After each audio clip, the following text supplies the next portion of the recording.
Flight attendant shouts at a black teen girl. Then she makes one call, and the plane is grounded. Luna, 15 years old, boarded Flight 263 with a sense of excitement that words could hardly capture. Her first-class ticket, a reward from her mother, Selena, a regional director at the Federal Aviation Administration, FAA, was not just recognition for her outstanding academic performance at the National Science Summer Camp, but also a testament to the relentless efforts of a young black girl who was brilliant, driven, and full of promise. She chose seat 3B, clutching her navy blue backpack, headphones resting loosely around her neck. Her eyes gazed out the window, watching the luggage carts roll slowly across the tarmac. Luna didn't talk to anyone. She didn't disturb anyone. Everything about her, from the way she sat to her quiet demeanor, reflected a polite, composed, and respectful young lady. But then Jade appeared. Her footsteps were crisp, her uniform pressed to perfection, and her eyes scanned the first-class cabin with clinical precision. When her gaze landed on Luna, it stopped. No greeting, no smile, just a subtle frown, a flash of suspicion. In that instant, nothing needed to be said. Luna knew. She was about to be tested, not because of anything she did, but because of the color of her skin. And that was only the beginning. A gripping, powerful story is about to unfold. If you want to hear the rest, make sure to like and subscribe so you don't miss the next unforgettable chapter from our channel. Jade Thompson, 41 years old, lead flight attendant with 12 years of service at Pacific Skies Airways, entered the first-class cabin, as she always did before takeoff. Her uniform was crisply pressed without a wrinkle, her hair neatly tied in a high bun, and her heels struck the plush gray carpet with confident precision. She stopped when she saw a young black girl seated properly in seat 3B, one of the 4 most expensive seats, priced at $2,480 for the non-stop flight from Los Angeles to Washington, D.C. Jade glanced at the worn Johnsport backpack and slightly oversized Champion hoodie Luna wore, an obvious contrast to the tailored suits, Tumi luggage, and Louis Vuitton handbags surrounding her. She offered a polite smile, but her eyes were full of doubt. "This is first class. Are you looking for someone?" Jade asked loudly, intentionally raising her voice just enough for 3 nearby passengers to turn their heads. A man in an Armani suit at seat 2C squinted toward them. A woman in pearls at 3A subtly furrowed her brow. Luna, 15 years old, barely 5'2", looked up and answered politely, "My seat is 3B." She pulled an electronic ticket from the pocket of her hoodie and handed it over with both hands. On the screen, Luna S. Brooks, first-class passenger, Flight P, SA-263. Jade glanced at it for barely 2 seconds, didn't scan the QR code, didn't check the manifest, then shook her head. "That's not right. This seat isn't yours. Please move to the economy section in the back. Don't delay boarding." Luna stammered, "But this is a real ticket. You're holding up other passengers. Move along." Jade's tone was firm, final. Luna stood up. A 15-year-old honor student, just back from a national summer course in robotics, sponsored by the FAA itself, was suddenly ejected from the seat her mother, Selena Brooks, had booked 2 months earlier, using a government-issued credit card. And the entire first-class cabin, just 8 seats, surrounded by indifferent eyes, witnessed it all in silence. A child being sent to the back, simply because no one believed she could possibly belong there. Luna stood still for a few seconds after Jade's command, but no one spoke up in her defense.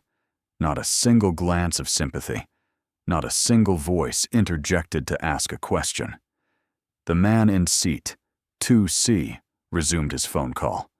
The woman in 3A turned away, staring out the window as if she hadn't heard a thing. A female passenger in 4D glanced at Luna, then looked down to rearrange her Chanel bag, her expression cold, detached, heartbreakingly indifferent. Luna pulled her backpack over her shoulder. The loose strap slipped down her narrow frame, but she didn't fix it.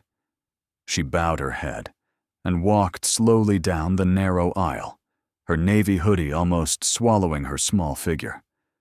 Passengers arranging their luggage in the overhead bins lowered their heads to avoid eye contact, as if Luna's very presence was something that shouldn't have happened. Her steps faltered slightly as she passed row 9D, where a curly-haired boy was laughing with his father. She had thought this flight would be a reward, a sign that effort, diligence, and intelligence could carry anyone to the place they deserved. But now, with each step toward the economy cabin, that belief grew dimmer. She found an empty seat in row 28 FARF, right behind the engine turbine. The noise would be loud. The seat was narrow. There would be no personal meal tray. She sat down without lifting her head, her hands folded over her lap as she minimized her boarding pass, turned off airplane mode, and opened her messages. Her fingers trembled slightly as she typed. "Mom, they kicked me out of my seat. The flight attendant said I don't belong in first class." Not even 30 seconds passed before the typing dots appeared. "Typing!" Luna stared at the screen. She knew her mother would not let this go. But in that airplane cabin, one thing had already become clear. No one needed to shout at her that she didn't belong. Silence had done it for them. Perfectly. Just 43 seconds after Luna sent her message, her phone screen lit up with a single line. What happened? Selena, her mother, wasn't just a concerned parent. She was the regional director of the Federal Aviation Administration, FAA, overseeing aviation safety and compliance across the entire southern coastal region. She didn't need a lengthy explanation. Luna replied, "The flight attendant said I didn't belong in seat 3B. Didn't believe my ticket was real. Told me to go to economy." Moments later, at the FAA Operations Center in Dallas, a new alert flashed on the radar screen. Passenger displacement alert. Flight 263, Category 2 potential violation. The status light changed from green to red. An action request was initiated directly from Selena's office. Hold aircraft at gate. Do not push back. Immediate compliance inspection requested before departure. In the cockpit, Captain Monroe had just ended a routine intercom call when the emergency crew phone lit up. The screen read, "FAAOPS, URGENT." He picked up. The voice on the other end was steady and firm. "Captain Monroe, this is a senior FAA dispatcher. We've received a high-priority compliance complaint involving your flight. Cease all taxi operations. Do not proceed to the runway. Hold position. A team is en route." "Reason?" the captain asked, narrowing his eyes slightly. "Potential violation involving flight attendant conduct and passenger rights. The affected passenger is the immediate family of the FAA's regional director. We request full cooperation." Monroe hung up, took a deep breath, and turned to his first officer. "We're not going anywhere." In the cabin, the sudden stop of the taxiing engine caused several passengers to look up. Then the PA system came on, its tone carefully measured. "Ladies and gentlemen, Flight 263 is holding at the gate due to an urgent operational inspection request from Central Dispatch. We apologize for the delay, and will provide updates shortly." But this wasn't just a technical check. This was a system alert, a silent yet powerful declaration. No one has the right to eject a young girl from a first-class seat just because of the color of her skin. And when the FAA steps in, everything stops. Jade, the lead flight attendant on Flight 263, with 12 years of experience and a commendation for effective first-class management, stood at the front galley, sipping from a paper cup. Her expression barely concealed a sense of smug satisfaction. She believed she had just corrected a mistake, at least in her mind, and was confident she had done the right thing. She turned slightly, tidying a stack of neatly folded napkins, the corner of her lips curling into a proud, almost mocking smile. The footsteps of passengers passing by didn't faze her. In Jade's world, she was the authority of the cabin, the one who set the standard. Nam, a male flight attendant around 26 years old, with only 9 months in the job, quietly approached her. His voice was soft, but clear. "Jade. I think the girl earlier. I clearly saw her ticket said seat 3B. First class." Jade set her cup down, turned her head, and raised an eyebrow. "You're new, aren't you?" "I can tell a fake ticket just by looking. She sneaked up there. Not everyone can afford first class. Don't interfere in things beyond your training." Nam hesitated for a moment, then took a step back. But his expression remained troubled. "It's just that..." She didn't argue, didn't raise her voice. She just walked away. Quietly. Jade waved her hand dismissively, as if swatting a gnat. "Good thing I handled it early. Kids like that cause trouble in premium cabins. We get marked down in performance reviews right away." She didn't realize. Every word, every glance she had used to judge Luna was now turning inward, pointing at her own career. Because she wasn't just wrong. She had misjudged the one person no one should ever underestimate. At the FAA Dallas Operations Hub, the Category 2 violation alert continued flashing. The flight designation, F263-ALT, was now highlighted in red. Sender code, Selena B., Regional Director. In the cockpit, Captain Monroe had just confirmed with the regional controller. The ACAR system, Aircraft Communications Addressing and Reporting System, began logging the full stop order into the flight's technical journal. But in the galley, Jade continued adjusting the napkins, her expression composed. In her mind, this was just another small task completed. A potential disruption, quietly removed. She had no idea. She had just triggered a federal investigation. And that fleeting moment of victory was the exact second her career began to unravel. 8:42 a.m., Flight of Habab 263 operated by Atlantic Sky Airlines had completed boarding procedures.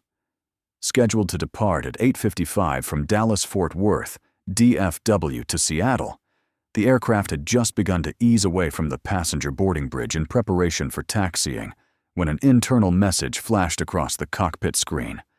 ACARS alert, FAA hold, operations, suspended pending compliance check. Captain Monroe, 52 years old, with nearly 19,000 flight hours on various commercial aircraft, exhaled deeply.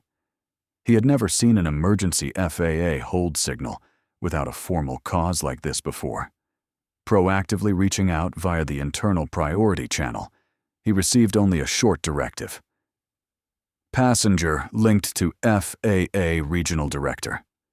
Full cabin procedure review required. Do not take off. Monroe turned to the first officer and gave a subtle nod. This was not routine. He stood up, opened the cockpit door, and picked up the cabin microphone. "Ladies and gentlemen, this is Captain Monroe. Due to a technical request from Flight Operations, we will be holding at the gate for a few minutes to verify an operational matter. We kindly ask for your patience.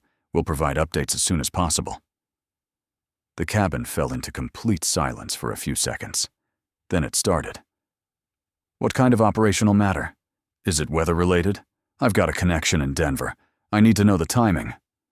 A man in seat 2C began checking his watch repeatedly. A woman in row 5 called a flight attendant to ask for details, but no one had a clear answer. In the last row of the economy cabin, Luna stared intently at the message from her mother. The screen displayed a single directive from Selena Brooks, FAA Regional Director for the Southern Division. "Don't speak to anyone. Don't move. I'll handle everything." Luna set her phone down and took a deep breath. She didn't cry, but her heart pounded, not from fear, but because for the first time in her life, she truly understood something. Identity isn't granted by how people look at you. It's claimed by Truth. From the first-class cabin, where seat 3B now sat empty, an elderly passenger turned and glanced around. He had seen Jade force Luna to leave, and now, as the plane sat still more than 10 minutes past schedule, he quietly said to his wife, "I think this has something to do with that little girl." No one knew that on the ground. Within just 14 minutes of Luna's message, the aviation security system had pinpointed her flight time, seat, and ticket history, pulled the past 3 years of behavior evaluations for lead flight attendant Jade, issued a stop order alert to the Dallas Flight Operations Center. The aircraft remained grounded because of one mistaken look, and a 15-year-old girl, backed by a mother who would not be ignored. 8:59 a.m. at the Atlanta Regional Headquarters of the Federal Aviation Administration, FAA. The internal alert system flashed red with a command that rarely appeared. Priority flagged. Flight 263. Code DSI. Discrimination suspected incident. Immediately, Senior Supervisor Marion Trevors, with 26 years of FAA experience, made a direct call to the emergency response room. Flight 263 just received a signal from Regional Director Selena Brooks. Priority Level 2 flagged. I need a federal compliance investigation team and aviation security representatives en route to DFW. Prepare to meet the aircraft at Gate C-12. Within 11 minutes, a task force of 5, consisting of 1 federal passenger compliance investigator, 2 FAA security agents, and a representative from the Flight Attendant Conduct Oversight Unit, was on the move. A black SUV with government plates departed headquarters. The reason for the emergency? An 11-word message sent by a 15-year-old girl named Luna Brooks, daughter of Selena Brooks, the FAA director who oversees nearly 4,800 flights each month in the southern U.S., known within the agency as the woman who never lets injustice slide. At the Dallas-Fort Worth ARTCC Air Traffic Control Center, the communication log from Flight 263 was preserved and secured for behavioral review of the crew. A technician was assigned to retrieve passenger cabin footage, especially from first class, where seat 3B had once been occupied by a young girl, then emptied after she was forced to leave. Meanwhile, in her private office, Selena Brooks hadn't made a single phone call. She hadn't yelled. She hadn't demanded anyone be fired. But she had already filed an emergency federal complaint, flagged under Behavior Code 7.41. Crew discriminatory conduct with potential psychological impact on a minor passenger. "I don't care what they thought," Selena told her assistant. "I only care how they're going to deal with the truth." The tablet in front of her displayed the full Flight 263 crew manifest, behavioral histories, and internal reviews of each individual. One name stood out in bold: Jade Morrison, lead flight attendant, 12 years of service, 2 internal warnings never made public, both related to inappropriate treatment of passengers of color. By 10:02 a.m., as Flight 263 remained stationary at the gate, passengers still unaware of the storm building outside, one message sent by a 15-year-old girl, had triggered the response of 2 of the most powerful agencies in American aviation, the FAA and the National Passenger Rights Commission. And a $320 million aircraft with 172 passengers and a crew of 7 was being held not because of a mechanical fault, but because of prejudice. The cockpit door clicked open. Captain Monroe, 52 years old, with over 8,700 hours of commercial flight experience, calm-faced but resolute, stood and pressed the intercom button. "Jade Thompson, report to the cockpit." Immediately. In first class, Jade flinched. She straightened her uniform, tucked her hair behind her ear, trying to maintain composure. But the looks from the other flight attendants, especially Nam, the youngest member of the crew, carried a heavy, unusual silence. Stepping into the cockpit, the door closed behind her. Before she could speak, The captain pointed to the communication headset linked to the FAA regional coordinator in Atlanta. "They want to speak with you." Jade raised the headset to her ear. On the other end was a woman's voice, sharp as steel, from the FAA Operations Center. "Flight Attendant Thompson, this is Dana Ellis, Lead Coordinator, FAA. I'm monitoring Flight 263 under direct directive from Regional Director Selena Brooks. I need a clear confirmation. Did you personally scan the e-ticket or check the seat manifest for passenger seat 3B? Jade swallowed. I looked at the ticket. It didn't seem right, so I asked the girl to move. The voice remained firm, unmoved. This isn't about impressions. The question is, did you verify using a device or through the system? No. So you denied a 15-year-old first-class passenger with a valid ticket, without scanning the barcode, without notifying the flight deck, without checking with ground staff, based solely on your personal judgment? Jade clenched her hands on her thighs. Her voice shrank. I just had a feeling something was off. And what exactly felt off? Her skin color? Her clothes? Or the fact that she didn't look like the kind of first-class passenger you're used to? There was no answer. Only the sound of tight, heavy breathing inside the cockpit. Captain Monroe glanced over, not scolding, not accusing, but with an unmistakable look. Disappointment. From the other end, Dana Ellis stated clearly, "This conversation is being recorded. Upon landing, you will be removed from duty for investigation. All discriminatory conduct and personal bias, if substantiated, will be prosecuted under FAA Statute Section 139B. Jade removed the headset and stood up slowly. She said nothing. But as she opened the cockpit door and stepped out, the confidence of her 12-year career seemed to crumble behind her. 10:14 a.m., the cockpit display refreshed with a new directive. Suspend all movement. Flight 263, awaiting Federal Response Team. Passenger notification pending. In the cabin, a ripple began to spread. Murmurs, curious glances. Someone asked a flight attendant, "What's going on? Why haven't we taken off?" But the only person who knew the full truth sat quietly in the last row. Luna, phone resting on her lap, eyes fixed on the window. No tears, no complaints, just waiting. Because she knew her mother was coming, and so was justice. The cockpit was utterly silent. Captain Monroe set down his headset, deep lines creasing his brow after ending the second call from the FAA Emergency Oversight Board. On the screen, Flight 263 had just been flagged with a Priority Level 1 code, meaning all operations must be suspended until a federal investigator made contact. He turned to the first officer. Notify the entire crew. No further passenger service until further instruction.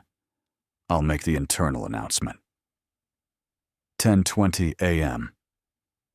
Lead Flight Attendant Jade Thompson returned to the passenger cabin. She was no longer the confident figure who had boarded the plane earlier. Her face was pale, her gaze unfocused. But it wasn't over yet. The captain picked up the intercom, his voice firm. "Ladies and gentlemen, Flight 263 has been instructed to pause while we resolve a compliance situation. The aircraft will not depart until the verification process is complete. We ask for your patience and cooperation." The sound inside the cabin shifted. Whispers turned into murmurs. Passengers looked around, trying to guess what was happening. In first class, a male passenger asked Jade, "What's going on?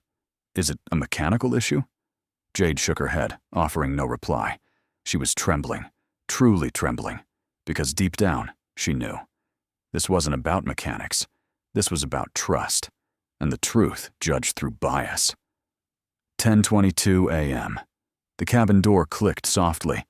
A young flight attendant named Nam approached Jade. He spoke quietly. "I just heard from the auxiliary crew. AA reps are en route to the airport. There's an order to suspend the primary crew. They're coming for you." Jade clenched her fists. She sank into an empty seat, struggling to swallow gulps of anxious air. Things were spiraling out of control. 10:24 a.m. In seat 29F, Luna looked at her phone. Her mother, Selena Brooks, had just sent a final message. "The FAA administrator has authorized a federal investigation. Aviation security is approaching the aircraft. You don't need to say anything more. Everything is in motion." Luna closed her phone and rested it on her lap, eyes fixed straight ahead. She didn't cry, but her palms were drenched, not out of fear, but because she knew. An earthquake had just been triggered in the aviation industry by one misplaced glance. 10:25 a.m. The boarding door opened once again, but not for a late passenger. Two figures appeared. An FAA officer in a black uniform, nameplate reading Rodes's, and an internal airline safety investigator with a federal agent badge. They stepped onto the aircraft amid a breathless silence. Every passenger turned their head. Questions turned into tense murmurs. All eyes locked on the pair who had just boarded. Captain Monroe exited the cockpit to meet them.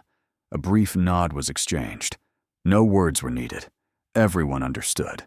This was no longer about a technical delay. "Passenger Luna S. Brooks?" Rodes asked. Luna quietly raised her hand. Rodes approached, his tone calm. "You'll be the last to leave the aircraft. Please remain seated. Ms. Selena Brooks has delegated full authority to us." Rodes turned to the airline investigator. "Please escort Ms. Jade Thompson from her position. She will be taken to the interview room at Security Gate 5. The entire cabin held its breath. Jade stood up. Her eyes had nowhere left to hide. The passengers who had once witnessed her shout at a teenager, now looked at her like a stranger, someone whose mask had just been removed. She walked down the aisle. No one stopped her. No one spoke. But the air was heavy, like lead. Luna watched, without anger, without revenge, just a look that would not be forgotten. Behind her, Nam, the young flight attendant, gently gripped the water tray in his hand, nodding slightly as if to say, "Justice is real." 10:30 a.m. The aircraft door closed once more, but this time, it closed on the silence of a chapter that had just ended. 10:32 a.m. The cabin fell into a breathless silence. After Jade Thompson was escorted off the aircraft, many passengers sat quietly, no longer daring to glance at the girl who had been humiliated, but still sat upright in the back row. A man wearing a Rolex in seat 2C, who had earlier been enthusiastically video chatting, now silently fiddled with his fingernails. The woman in seat 1A, draped in a Hermes scarf, and once warmly chatting with Jade, turned her face the other way, pretending to scroll through Instagram. The same faces that had once looked pleased, believing order was being upheld, now appeared unsettled and quietly reflective. Luna remained still. Her hands rested on each other atop the tray table. She didn't need to speak. She didn't need to remind anyone. They had seen it. They understood. It had happened right before their eyes. 10:40 a.m. Luis, the only young flight attendant on board, walked to the back row. Gently, he placed a glass of water on Luna's tray table. "You did very well." She nodded, offering a small smile of thanks. No words needed. In the cabin, passengers slowly began turning their gaze toward the back. Luna had quietly become the center of the entire flight, not because of noise or confrontation, but because she had just restored the balance of justice on board. And this flight, it was now clear, was no longer just an ordinary flight. 10:42 a.m. The cabin door opened once more. Two personnel from the FAA compliance office, one woman in a black suit with a name tag reading R. Rhodes, and a man in plain clothes wearing a federal badge, stepped aboard. They said nothing to the passengers. They walked directly to seat 3B, bowed slightly, and spoke quietly to Luna. Luna S. Brooks. We've been assigned by the Passenger Oversight Bureau and Director Selena Brooks. You will be the last person to disembark the aircraft. She nodded. No words. No questions. From the business class cabin, several passengers began to understand. This girl wasn't just someone. She was the one who had changed the entire flight. 10:45 a.m. Luis returned to the main cabin, his tone serious as he spoke over the PA. Ladies and gentlemen, please remain seated. We are preparing to begin the disembarkation procedure under FAA direction. The entire cabin fell silent. As passengers filed out one by one, many glanced toward the back row, where Luna still sat, composed, just as she had at the beginning. No one said a word, but every look carried acknowledgement. A middle-aged woman paused, gently placed her hand on the back of Luna's seat, and whispered, "You didn't speak out loud, but the entire nation is listening." Luis stood nearby, his voice soft, like an older brother.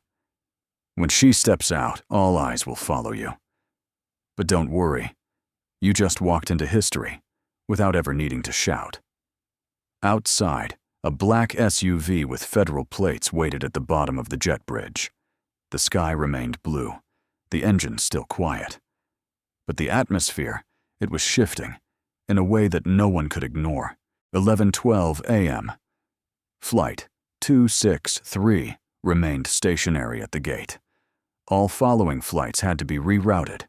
Atlanta Hartsfield Airport recorded delays for 3 flights due to FAA operational hold. On social media, the video of Luna being asked to leave her seat was being shared at a rate of more than 2,000 shares per minute. Within just 30 minutes, the clip had reached over 1.2 million views. A media analyst reposted it with the caption, "We're not just talking about a passenger. We're talking about how an entire industry treats the quiet existence of Black lives." 11:25 a.m. Selena Brooks, Luna's mother, released her first official statement on her LinkedIn account, followed by over 120,000 people. "Luna S. Brooks is not just my daughter. She is a citizen, a customer, a person deserving of respect. What happened today is not a simple operational mistake. It is the result of prejudice that never truly left our skies." The statement ended with the hashtag #equal altitude for all. Major news outlets began submitting interview requests, but Luna declined all television invitations. She accepted only one, a small talk at the local community center where nearly 40 middle school students attended. She stood before the class. No uniform, no grand stage, just a whiteboard and an old microphone. I didn't do anything special. I just refused to be treated like I didn't matter. A student asked, "What if she never apologizes?" Luna smiled. "Then I'll still sit in the seat that belongs to me." After the talk, an 11-year-old girl whispered to her mom, "I want to be like her, brave enough to sit where I belong." On the wall, a new slogan was printed and posted throughout the center. "Courage isn't shouting loudly. It's daring to exist, where others say you don't belong." Some flights never take off, yet they bring an entire industry down to earth with the weight of truth. The story of Luna S. Brooks is not just about a seat. It's about dignity, the silence that speaks justice, and a generation no longer willing to be underestimated. Don't let silence bury the truth. If you believe in human dignity and the power of truth, share this video. And don't forget to like and subscribe to Black Strength Stories, so you won't miss the next story that just might change the way the world sees.